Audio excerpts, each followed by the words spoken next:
Hi, everyone. I'm Zhang from St. Jude. It's a pleasure to be here to discuss about genomic methods to understand the genetic origins of pediatric cancer.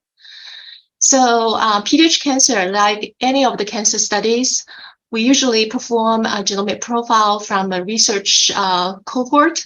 From there, we will identify prognostic markers that predict drugs response, as well as markers that can be predictive of adverse effect. However, as clinical genomics profiling has become adapted increasingly, the data generated from clinical can also be integrated for a next round iteration of the research. So I will showcase some examples here. The first is a collaboration that we did with an National Cancer Institute to profile the genomes of B lineage AL, T lineage AL, AML, neuroblastoma, Wilms tumor, and osteosarcoma. So we use the whole genome, RNA-seq, and whole exome sequencing. And then the variant actually has to go through extensive curation because pediatric cancer has very low mutation rate. The mutation rate is only about 10% or 1% of the pediatric adult cancer rate.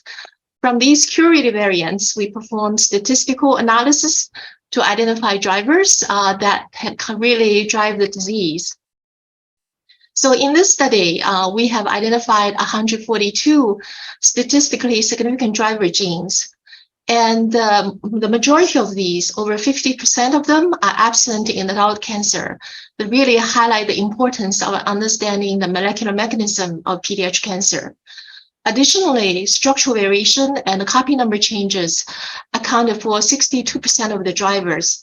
This really highlights the importance of performing whole genome sequencing so that we won't miss these type of the variants in pediatric cancer.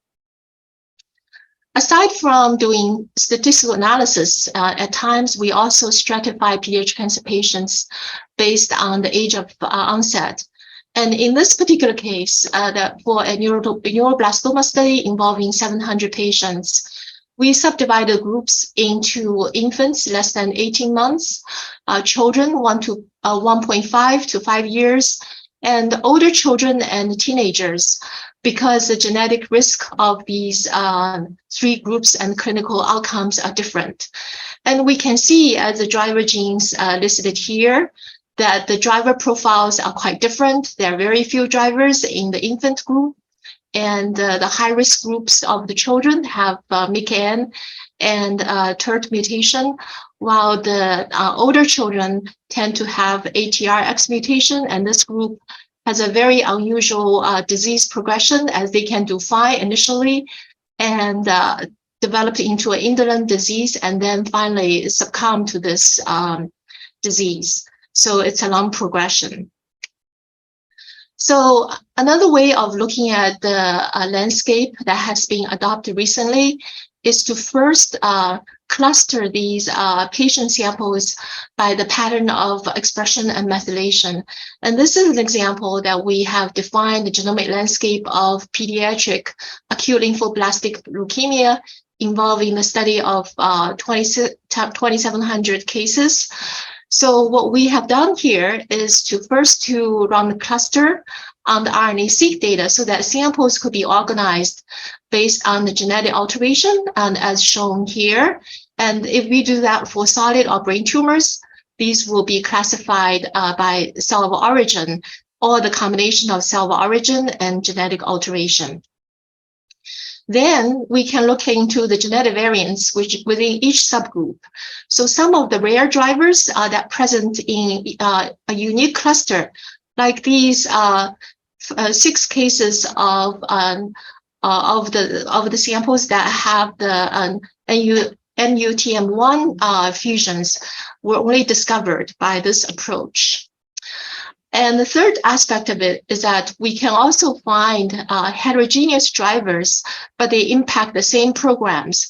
So what you can see here is that this group, we called Philadelphia chromosome-like cluster.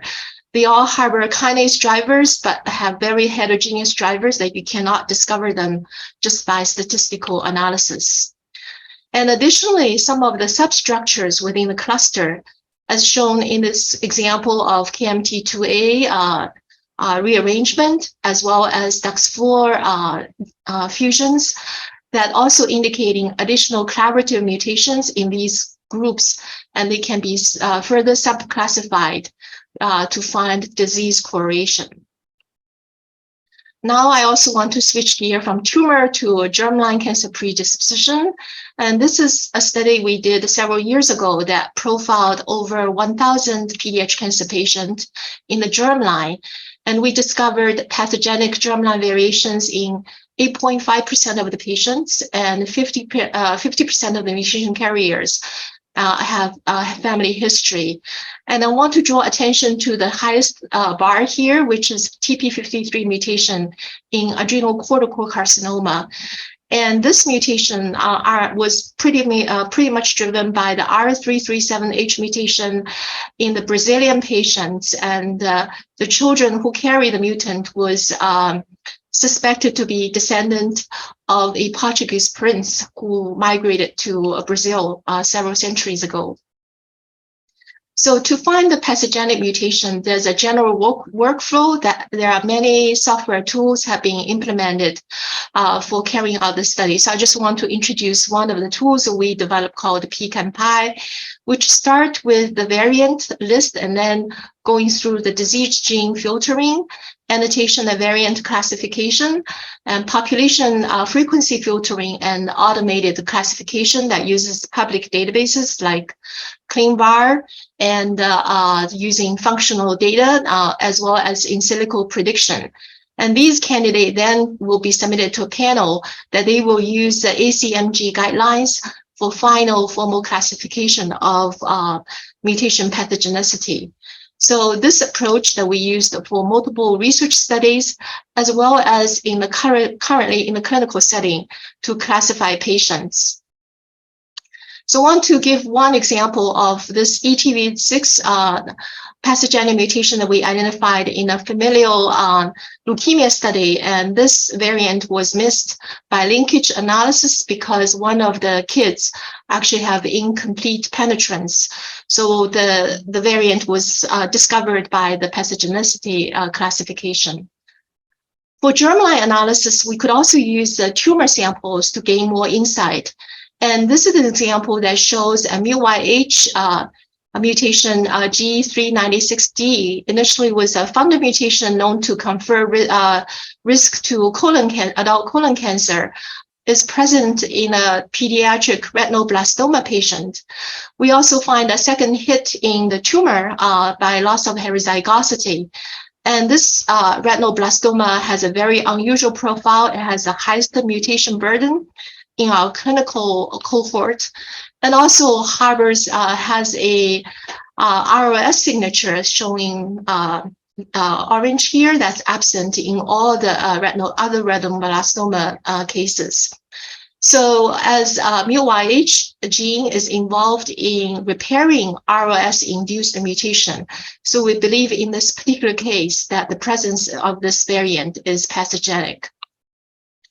And we could also use tumor RNA sequencing data to gain more insight. Over here is an example that shows a non-hotspot mutation A161T in a ganglioneuroblastoma patient. The germline is heterozygous. Tumor DNA is also heterozygous. But when you look at the tumor RNA sequencing data, only the mutant allele is expressed. So the wild type is lost by methylation in the promoter region of the TP53. So we believe in this case, this variant is pathogenic due to loss of the expression of the wild type copy in RNA. So pediatric cancer is a rare disease. Its annual incidence rate is only about 1% of the adult cancer. So data sharing is extremely important, and we have developed this Century Cloud platform where we also have deposited clinical samples profiled at St. Jude. So altogether, currently it has 11,000 patients, and the data has been used by over 100 institutions across the world. And there's also over 3,000 registered users to perform cloud-based analysis on this platform.